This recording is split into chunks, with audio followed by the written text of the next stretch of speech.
আচ্ছা, বিভিন্ন জগতে স্থানাঙ্ক সম্পর্কে আলোচনা করছি। স্থানাঙ্কর কীভাবে রূপান্তর হয় সেই বিষয়ে আলোচনা করেছি। এরপরে আলোচনা করছি যোগরীতি বা যোগ প্রথা, আইনস্টাইনীয় যোগরীতি। এরপরে আলোচনা করেছি কর্ণিকার ডেল্টা কোনো একদিন। এরপর আলোচনা করেছি ডেরিভেটিভ কীভাবে করতে হয়, ডেরিভেটিভ সিস্টেম।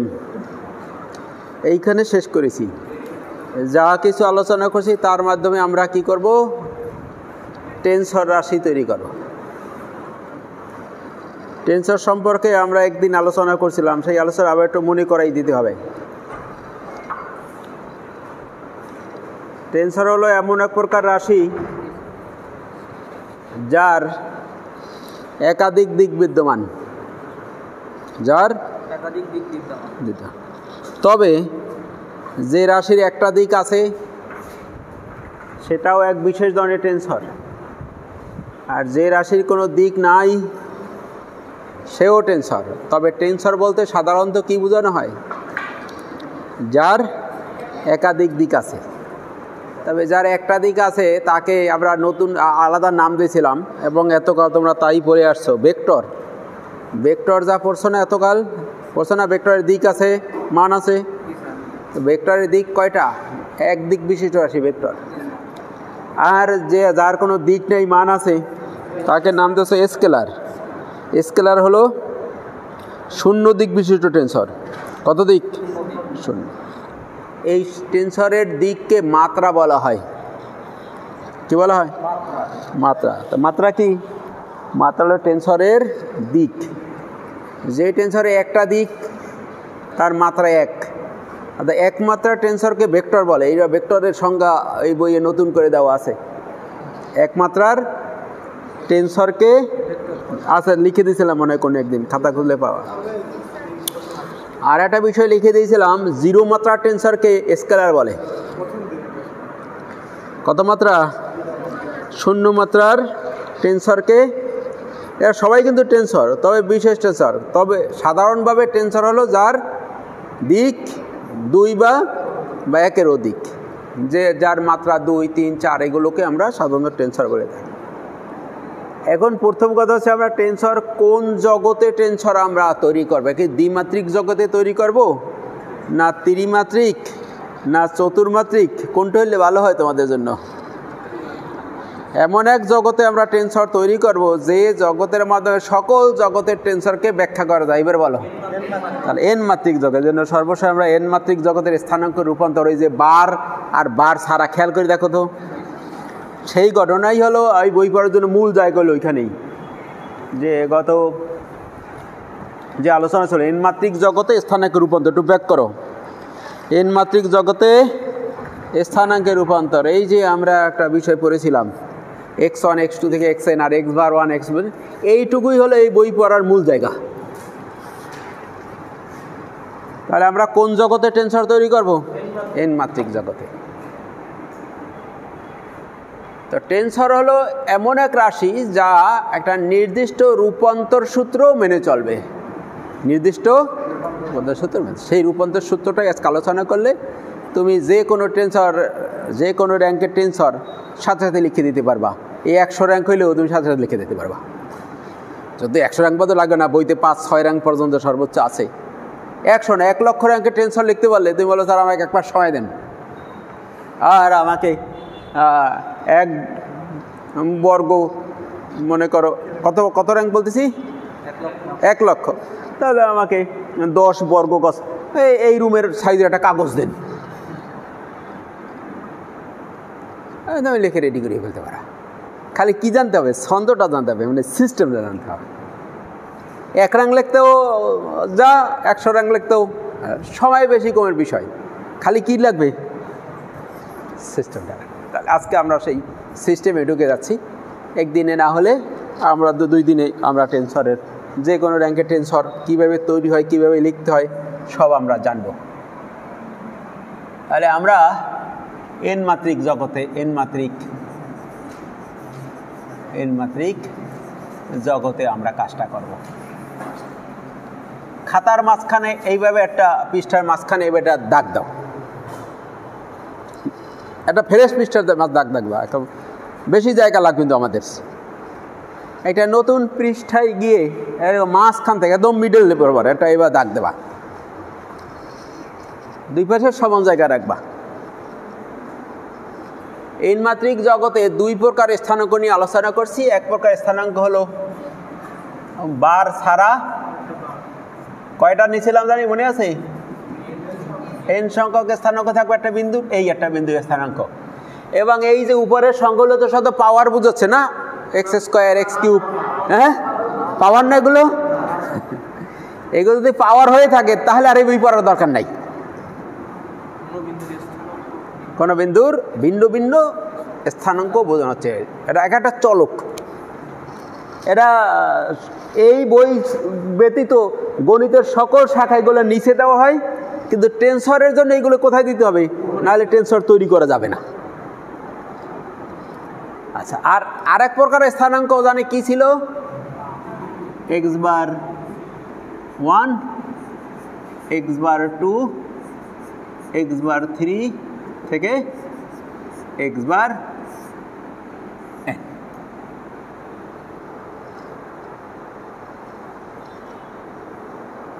তাহলে আমরা টেনসর তৈরি করার জন্য এনমাত্রিক জগতে দুই প্রকার স্থান করেছি, একটাই বার আছে, একটাই বার নাই।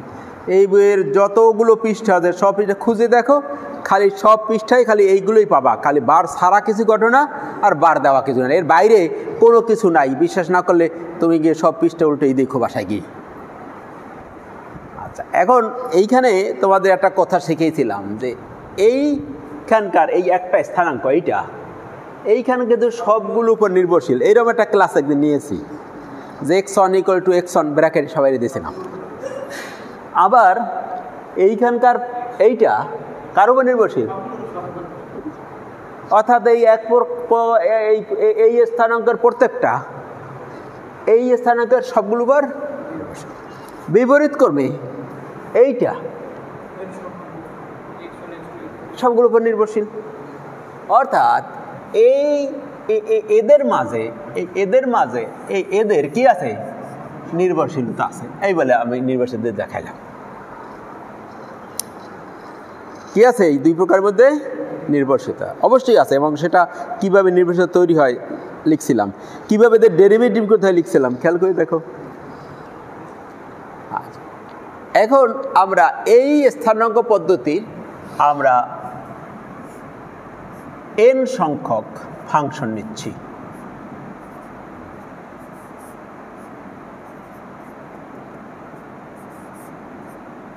কয়টা ফাংশন নিচ্ছি? একমাত্র x এর এই যে সংখ্যাগুলো সবসময় কোথায় থাকবে? মাথায় থাকবে।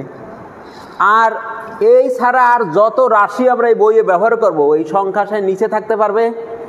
সংখ্যা কোথায় থাকতে পারবে? এইখানে থাকতে পারবে, আবার উপরে নিচে দুই জায়গায় থাকতে পারবে। কি বুঝালাম বলো?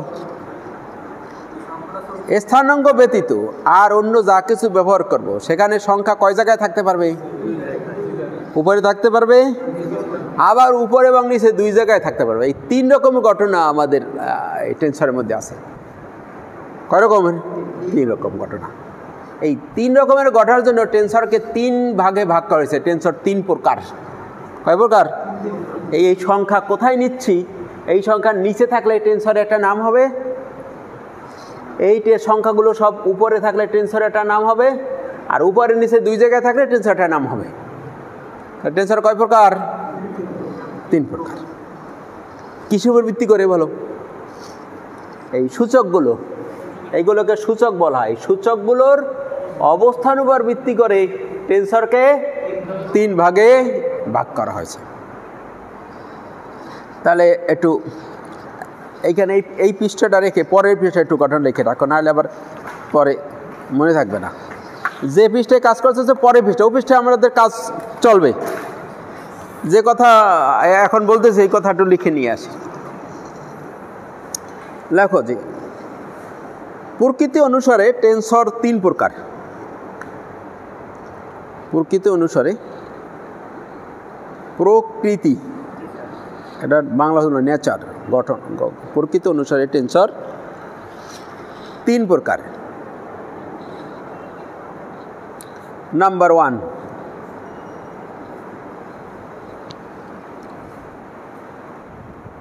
বানানটা আমি লিখে দিই, কারণ নতুন তো, এবার আর জীবনে কোনোদিন শোনো নাই। Covariant,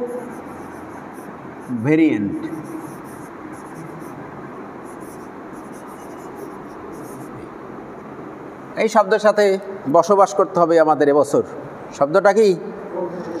covariant. এটা ইংরেজি শব্দ, ইংরেজিটাকেই এখানে বাংলায় ব্যবহার করা হয়েছে, কোভেরিয়েন্ট।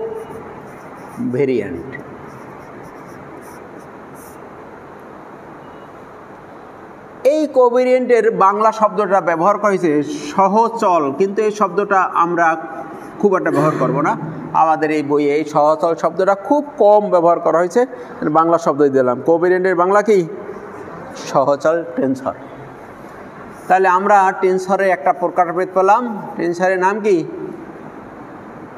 সহচল টেন্সর বা কোভেরিয়েন্ট টেন্সর। এই টেন্সরটা যখন এই সূচকগুলো নিচে থাকবে যখন, তখন যে টেন্সর পাওয়া যাবে তার নাম কোভেরিয়েন্ট টেন্সর, অর্থাৎ সূচক নিচে থাকবে। একটু সাইডে একটু নোট লিখে রাখা, এটা আছে সূচক কোথায় থাকবে? সূচক নিচে থাকলে যে টেন্সর পাওয়া যাবে সেইটা হলো কোভেরিয়েন্ট টেন্সর।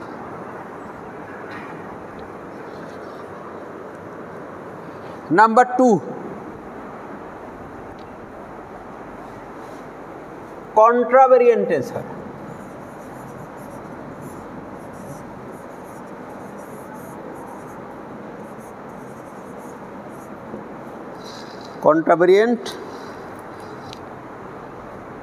কন্ট্রাভেরিয়েন্ট ইংরেজি শব্দ।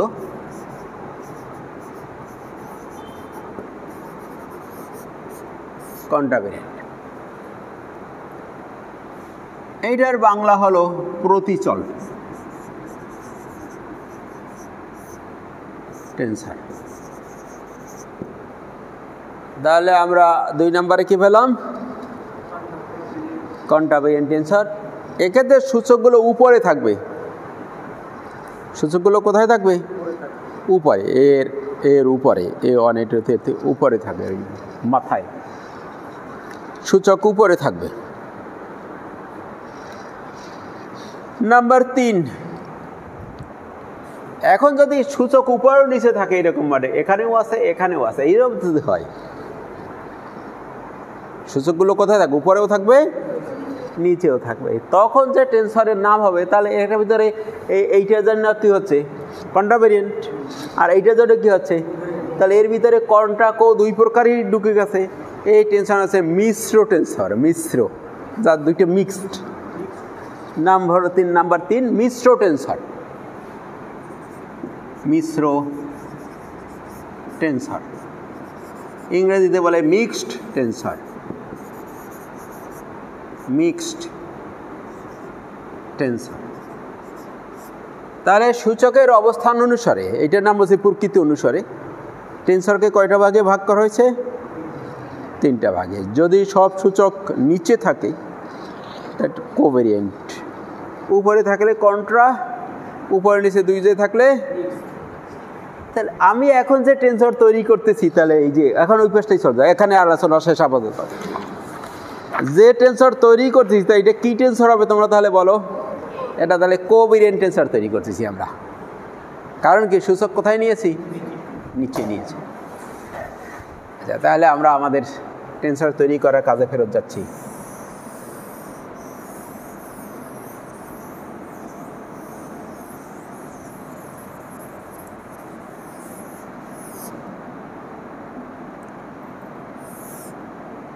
এখানে নিয়েছি A1, A2, A3, AN।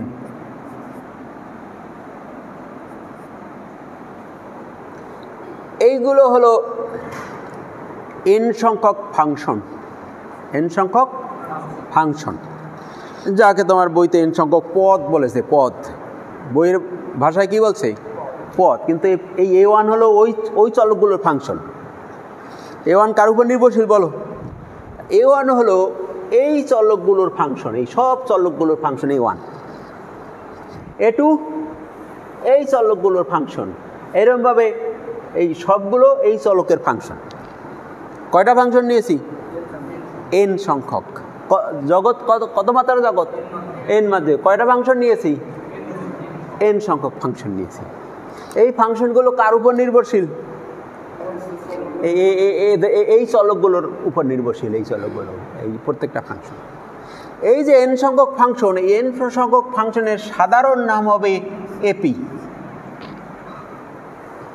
এই যে n নিচে পি দিয়েছি, এপি মানে একটা নয়, এপি মানে n সংখ্যক সবাই, পি এর মান 1 থেকে n। তাহলে এপি মানে কি বলে? এপি মানে A1 A2 A3 থেকে n। এই সবগুলোর একটা সাধারণ নাম কি? এপি। তা পি এর ভ্যালু কত? পি কত? পি এর মান 1 2 থেকে n। এই পিটা কিন্তু স্মল পি, ক্যাপিটাল পি নয়।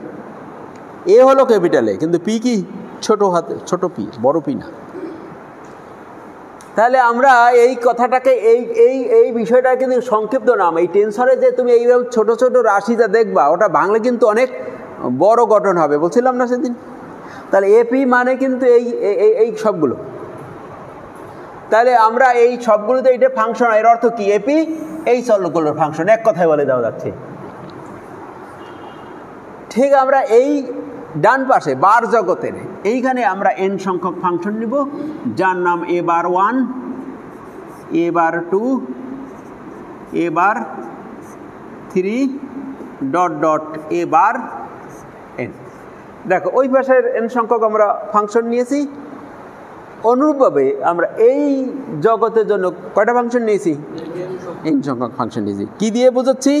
যে এরা যে এই জগতের লোক, তা এই বার দেওয়া থাকা মানে এই পাশের সবাই, আর বার না থাকা, তাহলে এই দুই জগতের কোন রাশি কোন জগতে কি দিয়ে চিনবে বলো? এই বার দিয়ে দেওয়াগুলো সব এ পাশের, আর বার ছাড়াগুলো সব এদের প্রত্যেকটা আবার এইগুলোর উপর নির্ভরশীল, ওদের মতো।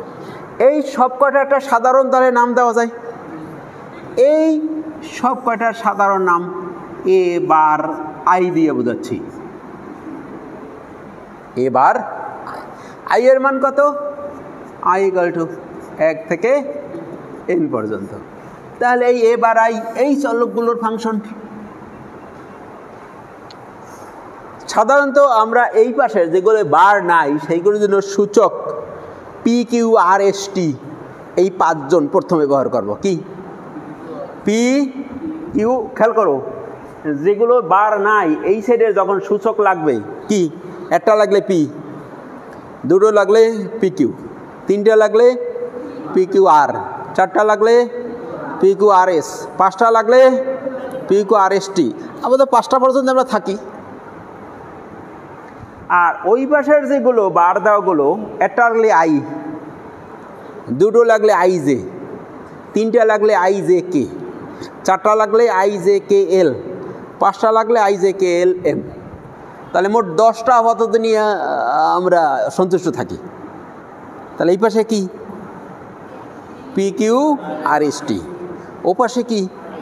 I J K L M, আরও লাগলে এন। আচ্ছা, তাহলে সিরিয়ালটা এইভাবে জানি মনে রাখি, আমাদের হিসাব সুবিধা হবে। এখন আমরা কি বলতেছি দেখো, যে আমি বলছি এইগুলো এইটা এর উপর নির্ভরশীল, এরা এর উপর নির্ভরশীল, আবার এদের উপরে এরা নির্ভরশীল। খেয়াল করো বিষয়টা। আবার এইটা এইগুলোর উপর নির্ভরশীল, এইগুলোর উপর নির্ভরশীল, এইগুলোর উপর নির্ভরশীল। কথা বুঝো? তাহলে এইটা আর এইটার ভিতরে কি তাহলে নির্ভরশীলতা থাকা উচিত কিনা? এভাবে ঘুরে আসলে তো এই জায়গা থেকে তো এই জায়গা থেকে এই জায়গায়, এই জায়গা থেকে এই জায়গায়, এই জায়গা থেকে এই জায়গায়, তাহলে অবশ্যই এদের ভিতরে কি আছে? একটা সম্পর্ক আছে। অবশ্যই এদের ভিতরে সম্পর্ক আছে। এই বুঝাই যা বুঝাচ্ছি যে আমি প্রত্যেক বছর পড়াই এইগুলো। এইভাবেই পড়াই। তোমাদের একটু বেশি পড়াচ্ছি, তোমরা আপন নিজস্ব লোক, সবাই একই কথাই বলি। তাহলে বুঝলাম কি আমরা, তাহলে এই যে এবার আই, এই রাশিটার সাথে অবশ্যই সম্পর্ক আছে, নির্ভরশীলতা আছে, এদের মধ্যে নির্ভরশীলতা। এই নির্ভরশীলতা যদি একটা বিশেষ নিয়ম মেনে চলে, একটা বিশেষ নিয়ম মেনে চলে, যে নিয়ম বানাইছেন কারা, ঋষি লেবিসিবিটা, যা নিয়মটা তারা বানাই দিয়েছেন, তাহলে এইটার ভিতরে, কার ভিতরে, এইটার ভিতরে আর এইটার ভিতরে অবশ্যই কি আছে, সম্পর্ক আছে। সেই সম্পর্ক দিয়ে একটা বিশেষ নিয়ম, তাহলে এই রাশিটাকে, এইটাকে, এই এপিকে আমরা এক র্যাঙ্কের, কয় র্যাঙ্কের, এই একটা সূচক আছে, কয় র্যাঙ্কের, এক র্যাঙ্কের কোভেরিয়েন্ট টেনসর নাম দেবো, কারণ এটা নিচে আছে। কথা আগে মাথায় সেট করার চেষ্টা করো। এই দুইজন যদি একটা বিশেষ নিয়ম মেনে চলে, কাকে, এপিকে, কি, কোভেরিয়েন্ট টেনসর, কয় মাত্রার, এক মাত্রার। যদি এখানে সূচক দুইটা ব্যবহার করি, দুই মাত্রা, যদি তিনটে ব্যবহার করি, চারটা ব্যবহার করলে চার মাত্রা, তাহলে এখানে সূচক যে কয়টা ব্যবহার করব টেনসরের মাত্রা হবে। অ্যান্ড সেই সূত্রটা কি বলতেছি, একটা বিশেষ নিয়ম। এই নিয়মটা রূপান্তর সূত্র, মানে এই জায়গা থেকে যে একটা রূপান্তর হয় না, মনে আছে তো, যে এই জায়গা থেকে এই জায়গায় যাওয়ার নাম কি, রূপান্তর। সেই বিশেষ রূপান্তর সূত্র মেনে চলে, তাহলে আমরা এইটাকে কয় মাত্রার, এক মাত্রা, কি, কোভেরিয়েন্ট টেনসর নাম দেব। সেই সূত্রটা হলো এদের মধ্যে রূপান্তরের জন্য ডেরিভেটিভ আসতে হবে। রূপান্তরে কি আসবে, তাই সকল টেনসর রূপান্তরে ডেরিভেটিভ থাকা মাস্ট, ডেরিভেটিভ। যদি আমাদের এক র্যাঙ্ক হয়, একটা ডেরিভেটিভ থাকবে, ব্যবহার হবে, কয়টা ডেরিভেটিভ, একটা। যদি দুই র্যাঙ্ক হয়, দুইটা ডেরিভেটিভ। তিন র্যাঙ্ক হইলে তিনটা, চার র্যাঙ্ক হইলে চারটা ডেরিভেটিভ। ডেরিভেটিভগুলোটার সিস্টেমটা কি, এখন এইটা খেয়াল করো। এখানে আসো তো তোমরা, তারা সেইটা দেখাচ্ছি, আমি একটু মুছে নেই।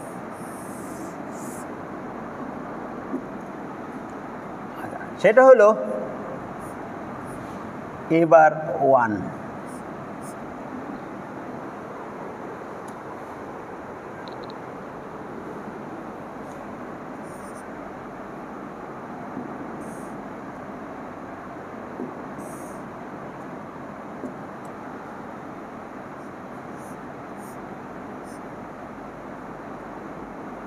নিচে তো না, বার লেখা ভুল হয়ে গেছে না, সূচক তো সব কোথায়, নিচে।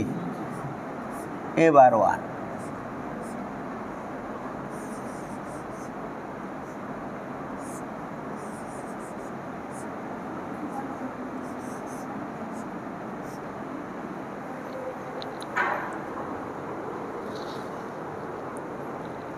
লিখেছো তো? এগুলো বইয়ে পাবা না কিচ্ছু, বইয়ে যা পাবা তাই এইগুলো থেকে যেটা সামারি হবে সেইটা বইতে পাবা।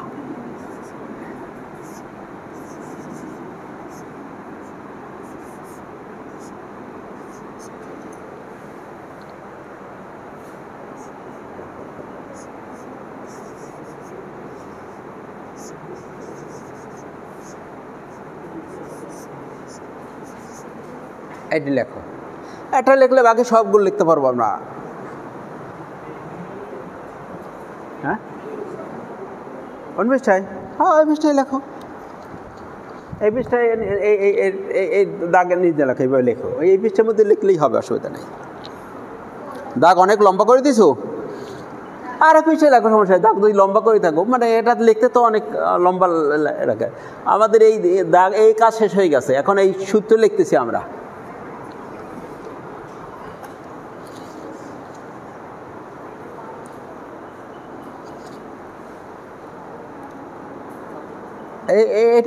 একটা লিখতে হলে এর ভিতরে যে সিস্টেমটা আছে এই সিস্টেম বুঝলে সব লেখা সম্ভব। এখন কি বলছি, টেন্সর হইতে গেলে অবশ্যই তার সাথে কি লাগবে, ডেরিভেটিভ লাগবে। এই ডেরিভেটিভ উপস্থিতি থাকলেই কি হবে, টেন্সর হবে। ডেরিভেটিভ এখানে আছে কয়টা, একবার ডেরিভেটিভ আছে একটা, কয়টা এখানে ডেরিভেটিভ কয়টা, একটা। দেখ প্রথম টার্মের সাথে একটা ডেরিভেটিভ। ডেরিভেটিভ দেখো এই যে এই একটা, এই সবগুলোর উপর নির্ভরশীল না, মনে আছে তো? এই দেখো সবগুলো আছে, A1 আছে, A2 আছে থেকে A1, প্রত্যেকটা পদের সাথে একটা ডেরিভেটিভ থাকবে। ডেরিভেটিভ নিয়ম হলো এই যে A⁻1 যেটা আছে, এই যে এই x⁻1 এইটা কিন্তু ফিক্সড হয়ে গেছে নিচে, আর এখানে কিন্তু এই সব এইখানে A1 থেকে সব আসছে, আর এই চলকগুলো সব আসছে। দেখো প্রত্যেকের সাথে একটা গুণ আছে, দেখো হিসাব মিলাও। আবার একটা বিষয় খেয়াল করো, এই যে এইটা আর এইটা কিন্তু সেম হচ্ছে। এই কথাটা কি মনে আছে? ওই যে আইনস্টাইনীয় যোগনীতির কথা, এই দুইটা দেখো সবটা সেম সংখ্যা হতে হবে। আর এই যখন আমাদের সূচক নিচে, তখন সবসময় বার নিচে থাকবে ডেরিভেটিভের। সবচেয়ে গুরুত্বপূর্ণ কথা এটা, যখন সূচক নিচে তখন সব ডেরিভেটিভ বার কোথায়, সূচক উপরে থাকলে বার উপরে থাকবে। এই দিয়ে টেন্সর চিনতে পারবা তোমরা। কি বললাম বলো দেখি এই কথা? সূচক যখন নিচে থাকবে সব বার সবসময় নিচে থাকবে, সূচক যখন উপরে থাকবে বার উপরে। সূচক কোন জায়গা আছে তার উপরে, সূচক নিচে থাকলে সব বার উপরে থাকলে। কোভ্যারিয়েন্ট টেন্সরে বার অলওয়েজ নিচে থাকবে, আর কন্ট্রাভেরিয়েন্ট টেন্সরে বার অলওয়েজ উপরে থাকে। ডেরিভেটিভ ওই যে বার চিহ্নটা, এইটা দিয়ে কোভ্যারিয়েন্ট আর কন্ট্রাভেরিয়েন্ট চিনতে পারবা তুমি। আচ্ছা, কোভ্যারিয়েন্ট টেন্সর, কোভ্যারিয়েন্ট টেন্সরের ক্ষেত্রে এক্স বার সবসময় নিচে থাকবে, এক্স বার, এক্সের উপরে বার যেটা এক্স বার।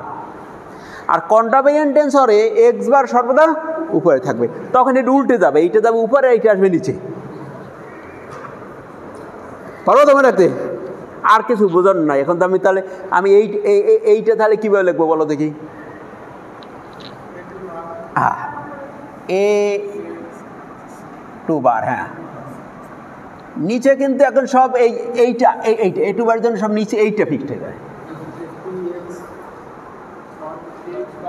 আচ্ছা, তাহলে আমাদের কি হবে, del x1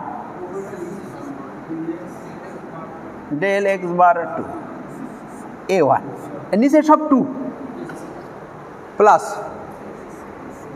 del x2 del x⁻2 A2 plus, শুধু একটা চেঞ্জ আছে, এটা সব 2 হয়ে যাচ্ছে, আর দেখো সব ঠিকঠাক আছে, আর কোনো চেঞ্জ নেই। দেখো এই জায়গায় যখন 2 সব এইখানে 2, এইখানে যখন 1 সব এইখানে 1। কত? Del xn del x⁻2 an। তাহলে যখন 3 হবে এইখানে সব কি নিচে, যখন এখানে 4 নেব সব নিচে। তাহলে এইভাবে অনুভবে লাস্টেরটা তাহলে কি হবে, এবারে নিচে এইগুলো সব এন বানাই দাও।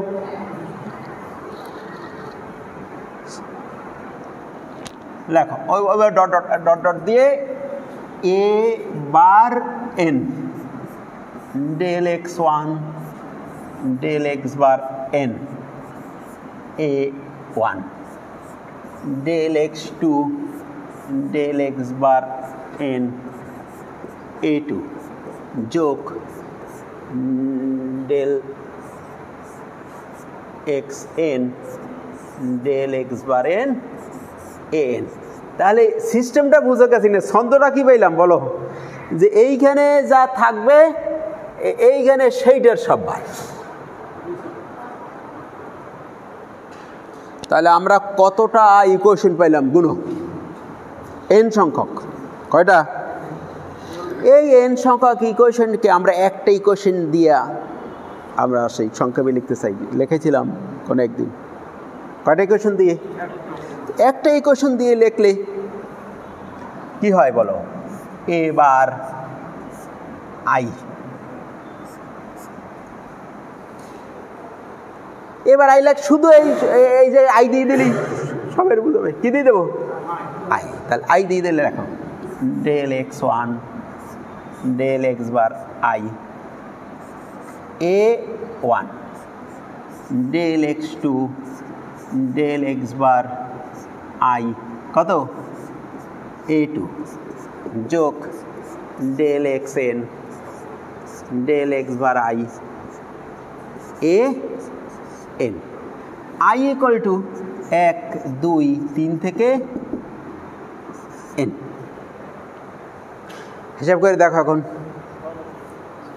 আই এর মানে 1 বসাও, প্রথমটা আসে কিনা দেখো তো, তোমার খাতা দেখে থাকো, প্রথম সমীকরণ দেখে আই এর মানে 1 বসালে, আই এর মান 2 বসালে দ্বিতীয়টা আসে কিনা দেখো, আই এর মান n বসাইলে লাস্টেরটা আসে কিনা। তাহলে n সংখ্যক সমীকরণকে কয়টা সমীকরণ দিয়ে প্রকাশ করলাম? n সংখ্যককে একটা সমীকরণ দিয়া। এই যে এবার আই চলে আসছে, ওই যে দেখো আমি ব্যাক করি একটু, এই যে এবার এইটার যে সাধারণ নাম দিয়েছিলাম কি, এবার আই চলে আসছে। এখন এপি বানান লাগবে। দেখো লাস্টে করে দেখো এই পাশে যে n সংখ্যক পদ আছে, এই পদের দেখো এই যে এই সংখ্যাগুলো সমাধান একটা সামেশন হয়, উপরের নিচের সূচক সমাধান, মনে যে যোগরীতি যেদিন পড়াইছিলাম মনে করি দেখো দেখি, এই n সংখ্যক পদকে সামেশন দিয়ে একটা পদে লেখা যায়। কিভাবে বলো?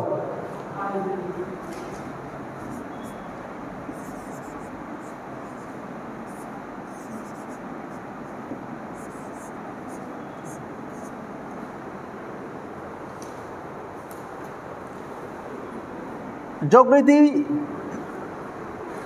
অনুসারে আমরা এই যে সামেশনটা আমরা দেই না, মনে আছে? সামেশনটা উঠিয়ে দিয়ে শুধু যদি উপরে নিচের সংখ্যা যদি রিপিট হয়, তাহলে আমরা এই যে সংখ্যাগুলোকে কি নাম দিছি বলো দেখি?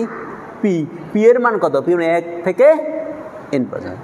তাহলে আমরা এখান থেকে পি এর মান কত? 1 থেকে n পর্যন্ত। তাহলে দেখো n সংখ্যক সমীকরণের প্রত্যেকে n সংখ্যক পদ এসে বিশাল ঘটনাটুকু কিন্তু এইটুকু হয়ে গেল।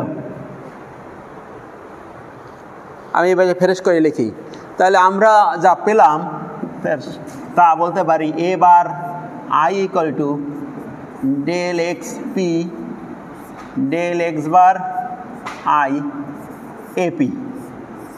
এই হলো আমাদের ওই সকল ঘটনার ফাইনাল ঘটনা যা বইতে তোমার এইভাবেই লেখা আছে।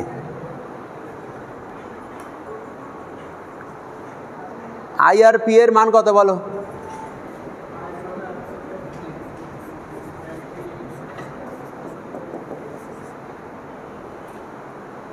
হ্যাঁ হ্যাঁ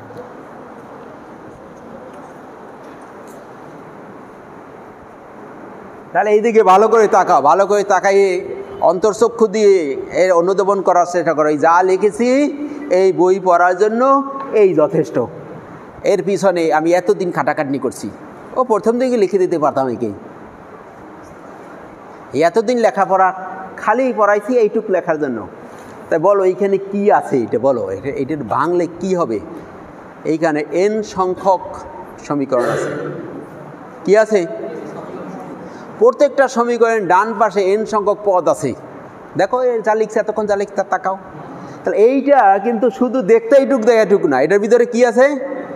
n সংখ্যক সমীকরণ, আবার ডান পাশে প্রত্যেকের কয়টা পদ, সেই ঘটনার সংক্ষিপ্ত রূপ এইটা। এখানে একটা ডেরিভেটিভ অস্তিত্ব আছে না? দেখো দেখি এটা কি আছে, একটা ডেরিভেটিভ অস্তিত্ব আছে না? আবার এই যে সূচকটা, এই সূচকটা রিপিট হয়েছে না? আবার এইখানে যেটা আছে সেইটা ঠিক এই পাশে, এইটা নিচে আছে, এইটা নিচে আছে। এই সিস্টেমই হচ্ছে টেনসরের সিস্টেম, যে এই পাশে যেটা আমাদের থাকবে সেটা অবশ্যই উপরে নিচে কি হবে, আর এই সূচকটা যদি নিচে থাকে তার বার এই পাশে নিচে থাকবে, আবার যদি উপরে থাকে তাহলে সেটা উপরে থাকবে। তাহলে একটা সূচক উপরে নিচে রিপিট হবে, আর দুই পাশে দুইটা কি হবে, সেম হবে।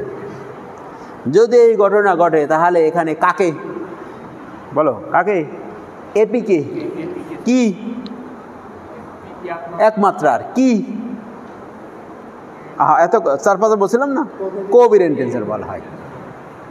যদি এই এপি এবং এ বার আই এর মধ্যে রূপান্তর সূত্রটা এইটা হয়, মাঝখানে ডেরিভেটিভ কয়টা, এখানে ডেরিভেটিভ একটা, কয়টা ডেরিভেটিভ, একটা ডেরিভেটিভ। যদি একটা ডেরিভেটিভ থাকে এবং সূত্র যদি এইভাবে হয়, তাহলে এই রাশিটা এপি সাথে সাথে একমাত্রার কোভেরিয়েন্ট টেন্সরের মর্যাদা পাবে। কয় মাত্রা? একমাত্রার কোভেরিয়েন্ট টেন্সর।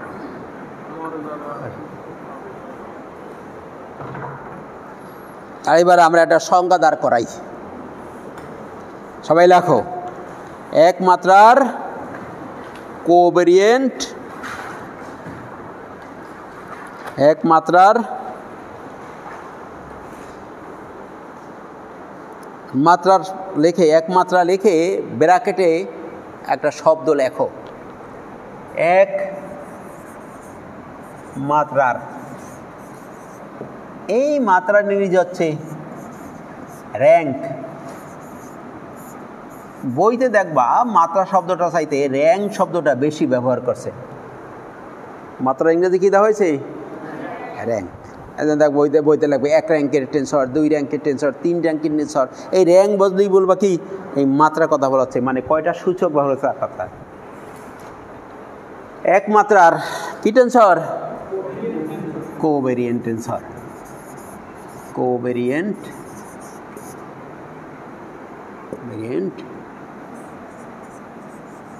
টেন্সর।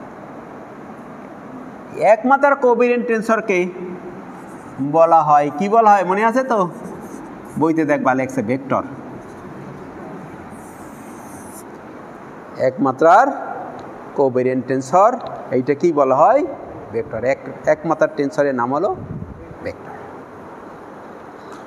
এটার নাম কোভেরিয়েন্ট ভেক্টর, যেটা সূচক নিচে থাকে। আচ্ছা, এই যা ছবিতে দেখেছি এইটা ভাষায় প্রকাশ করলেই সংজ্ঞাটা হয়ে যাবে। দেখবা ছবিতে যা যা আছে সব আমাদের এখানে আমরা ভাষায় প্রকাশ করছি। লেখো x1 x2 xn আছে ছবিতে, এটা আছে। আচ্ছা, এত স্থানাঙ্ক পদ্ধতির n সংখ্যক পদ আছে ছবিতে, এটা এপি আছে ছবিতে, আছে। এপি মানে কি কি বলতে পারবা? এপি মানে A1 থেকে এন, A1 থেকে এই সংকেত ছিলাম। পি এর মান কত? পি ইকুয়াল টু 1 2 থেকে এন, হয় না? দেখো A1 থেকে এন ওই সব আছে ছবিতে রাখছিলাম। সব পদগুলোর সাধারণ নাম কি? যদি x বার 1 x বার 2 থেকে x বার n আছে ছবিতে, এটা আছে। কোন পাশে আছে ছবির? তাই ছবির বাম পাশের কাজ শেষ হয়েছে, আমি ডান পাশের কাজ শুরু করছি। এত স্থানাঙ্ক পদ্ধতির n সংখ্যক পদ এবার আই আছে ছবিতে, এটা এই ছবিতে আছে। না দেখে বলো কেন? ছবি দেখে বলো আছে। আচ্ছা, যা দেখো ছবিতে যা আগে দেখাইছি সব এখানে কিন্তু লেখায় চলে আসতেছে। আই এর মান কত? তাহলে ছবির যে n সংখ্যক পদ সব হচ্ছে এবার 1 এবার 2 থেকে এবার n।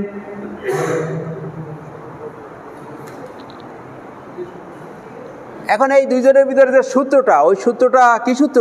রূপান্তর সূত্র। ডেরিভেটিভ কয়টা থাকবে? একটা। একটা সূচক উপরের নিচে রিপিট হইতে হবে। আর বার কোথায় থাকবে? নিচে থাকবে।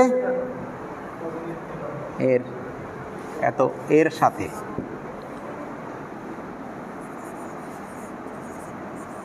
এ bar i equal to del x P del x bar I AP.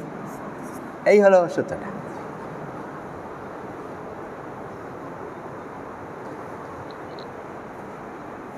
রূপান্তর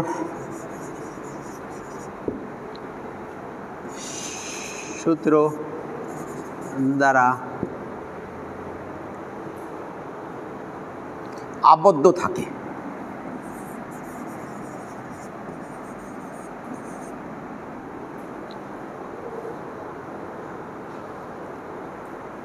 তবে কাকে? এপিকে। কয় মাত্রার? এক মাত্রার। কি?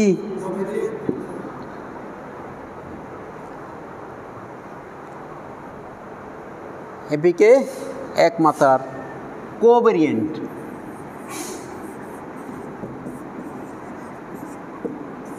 টেন্সর বলা হয়। এই কথা এইটুকু, শুধু মাঝখানে সূত্রের ডেরিভেটিভ দিয়া রূপান্তর সূত্র হতে হবে। এবং ডেরিভেটিভ বার কোথায় থাকবে? কোভেরিয়েন্টে অলওয়েজ নিচে। বার কোথায়? আর ডান পাশে কি হতে হবে? একটা সূচক উপরে নিচে কি হবে?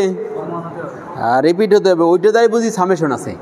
রিপিট হয়েছে না, ওইটা বুঝছি এটা বাংলায় এন সংখ্যা পদ হবে। সামেশন ওইটার জন্যই। নেক্সট, এইবার আমরা আর একটা টেন্সর তৈরি করবো, সেটার নাম কি?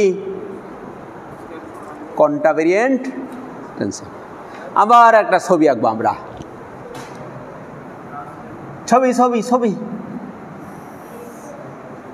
পরের পাতায় চলে যাও।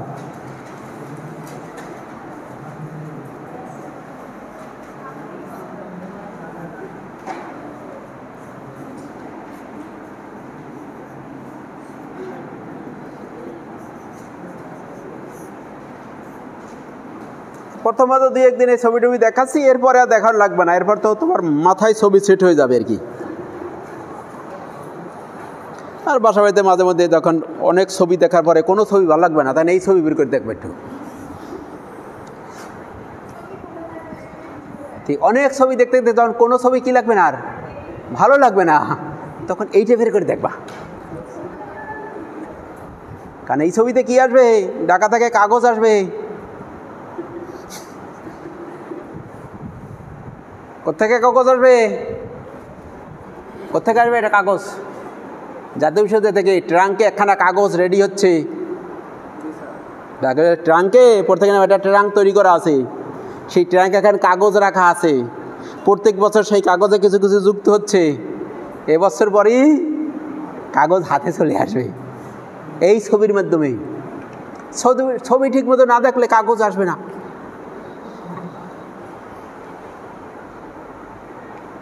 আচ্ছা, এখন আমাদের যে পদগুলো নেব সেই পদগুলো হবে সূচক কোথায়? উপরে। কারণ কি? কারণ আমরা এখন যে টেন্সর তৈরি করব সেই টেন্সরের নাম হবে কন্টাভেরিয়েন্ট টেন্সর। হ্যাঁ, বার ও আরে বলি সেইতে ও ধরে ফেলছে। বার তো এ পাশে না, এ পাশে তো বার ছাড়াগুলো। একটু একটু কারেকশন করো, কারেকশন করো। A1 A2 AN n সংখ্যক পদ। সূচক কোথায়? উপরে। কি জন্য উপরে হবে? এখন কন্টাভেরিয়েন্ট টেন্সর তৈরি করবা। এই সবগুলো ধরে সাধারণ নাম কি হবে বলো? সবাই বলো। সাধারণ নাম হবে এপি। পিটা কোথায়? এই আগে ছিল পি নিচে, এবার পি উপরে। এই পাশে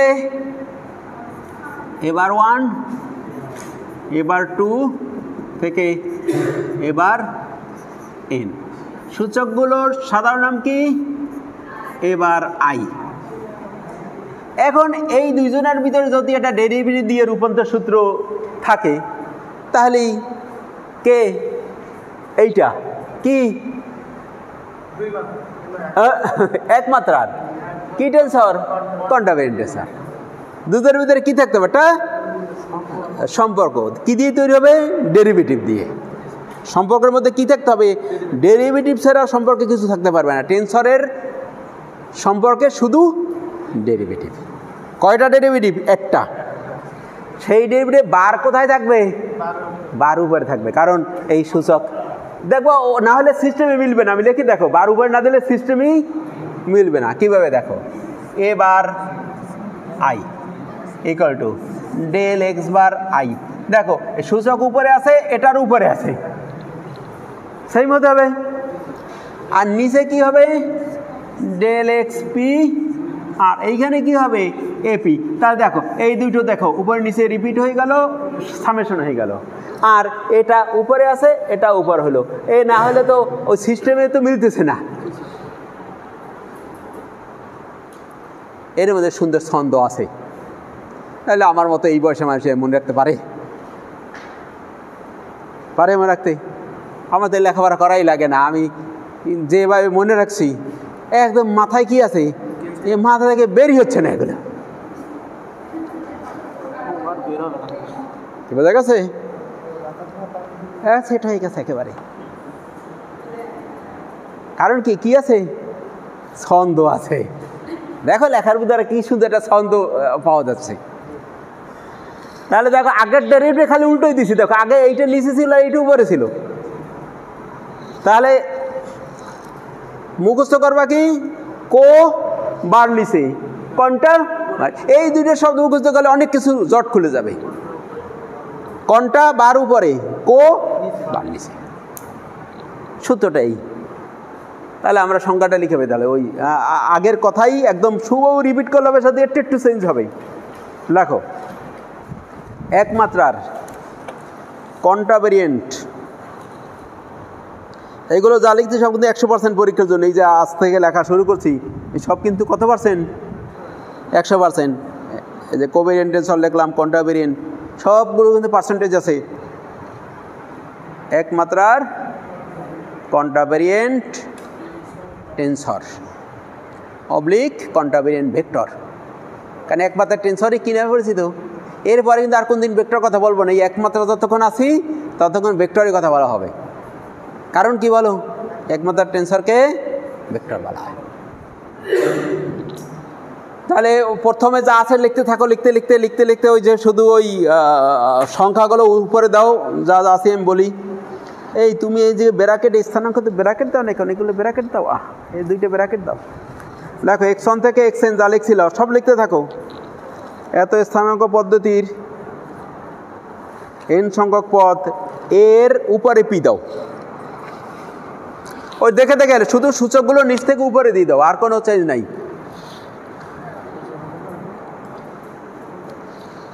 এপি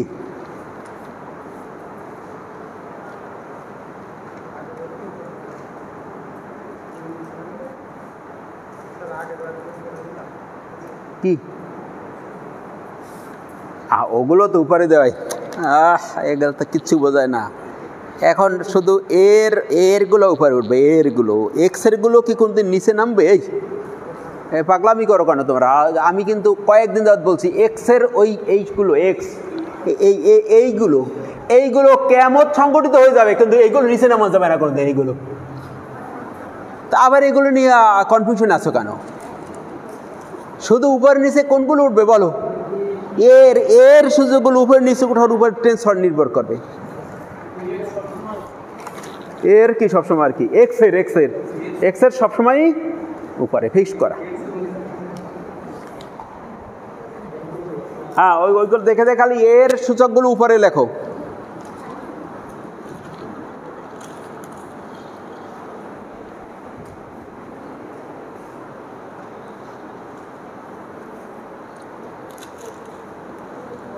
কোন পর্যন্ত লেখছো তো আমার একটু জানাইও লেখার পরে, কোন পর্যন্ত গেছো? হ্যাঁ এবারে লেখো। এবার আই সমান 1 থেকে n এর সাথে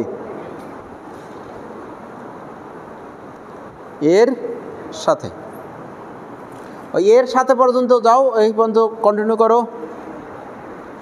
এর সাথে। এরপরে এইটা লেখো, এত রূপান্তর সূত্র দ্বারা। সূত্রটা এইভাবে লেখো, এই বোর্ডে ধরে রাখা আছে।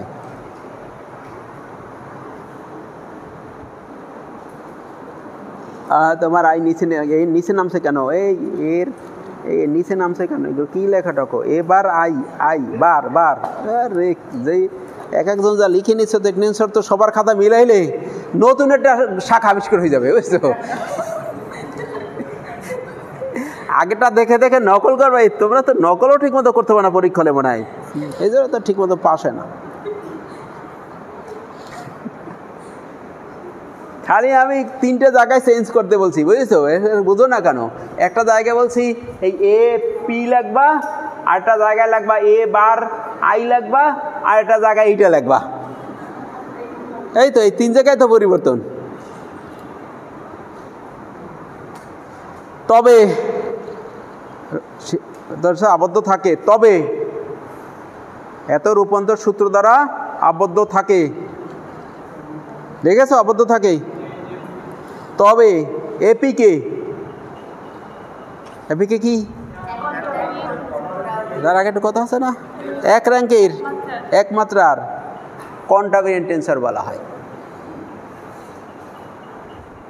তা রইল কি, মিশ্র এখন বানানো যাবে না, 2 মাত্রা বানানোর পরে মিশ্র বানাইতে হবে। কারণ আছে, কারণ কি বলো দেখি?